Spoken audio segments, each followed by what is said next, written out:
Just imagine John Candy with a fucking blowtorch. Like...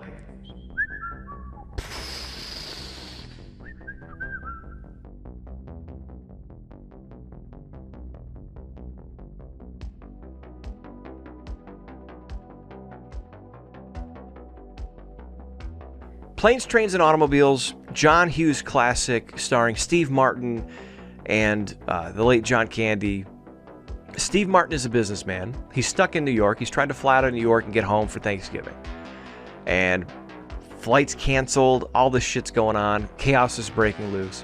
And he gets saddled essentially with this guy named Dell, who's a charcuterie ring salesman, of all things. Obscure, I know.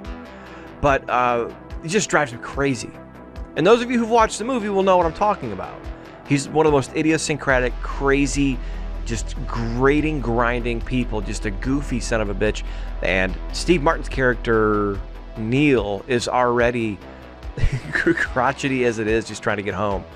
Constantly insulting, constantly yelling at people, going off. And basically, after being saddled with this guy and having to carry around this big giant steamer trunk for however long, 2-3 days, we learned that Dell, after talking about his wife throughout the movie lovingly, we found out that Dell's wife has passed away years before, and that he's homeless. He's not just a traveling salesman, he's homeless. Carries all of his shit around in his trunk, and it's really just his whole life packed up in this thing. You never see what's in the trunk.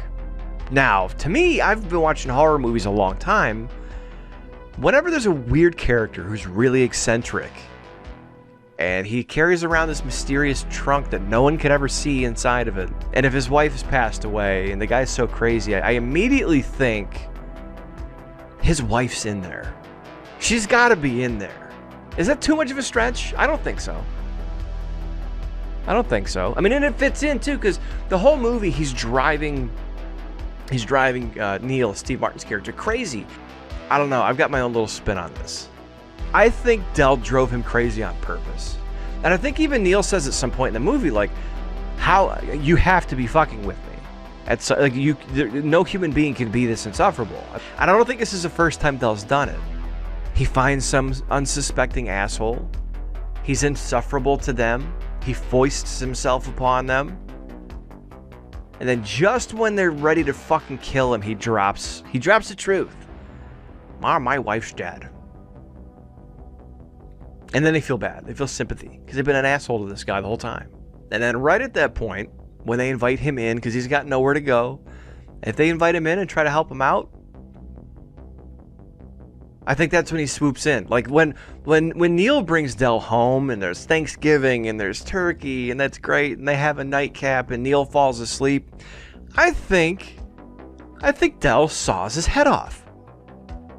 I think that would be John Hughes' best movie yet. I mean, Breakfast Club, St. Elmo's Fire, Pretty in Pink. I want the one where the guy, the whole movie, you think it's his heartwarming story, and then at the very end, the guy kills the whole family and then moves on to the next unsuspecting asshole. I mean, that's, to me, wouldn't that make that movie so much better? And, like, you don't see it coming.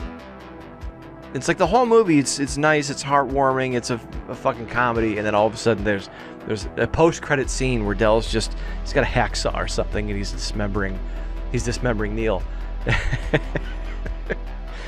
And he's on the speakerphone, ordering his next plane ticket to wherever he's got to go with Neil's credit card. So I honestly, I think it's much better. It takes it to a whole new level.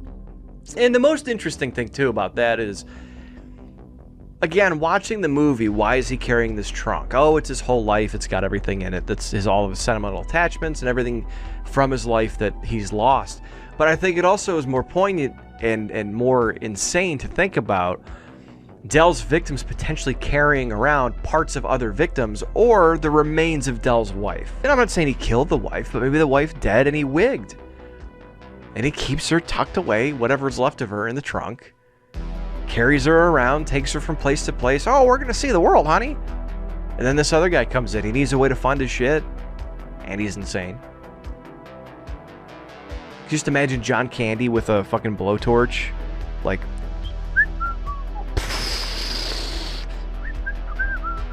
or the turkey carver. carving up. Oh my God, torturing, that would be even better. After all the shit that Neil said about, or not Neil, yeah, that Neil said about Del, and all the terrible shit he said to him and treated everyone wrong, and now Del is just sitting there with a turkey carver on Thanksgiving, just torturing Neil. Man, that'll warm your heart. I'm sick, dude. It's got Steve Martin's head wrapped in fucking cellophane, like the Black Christmas shit in the trunk. I don't know. I think I'm onto something here. I really do. If you have any other horror movies that you'd like to see me, or any non-horror movies that you'd like to see me check out, and maybe you think they have a horror twist on them, or it could have been a horror movie with a simple change like this, let me know. But I'm out of time. Happy Thanksgiving, everybody.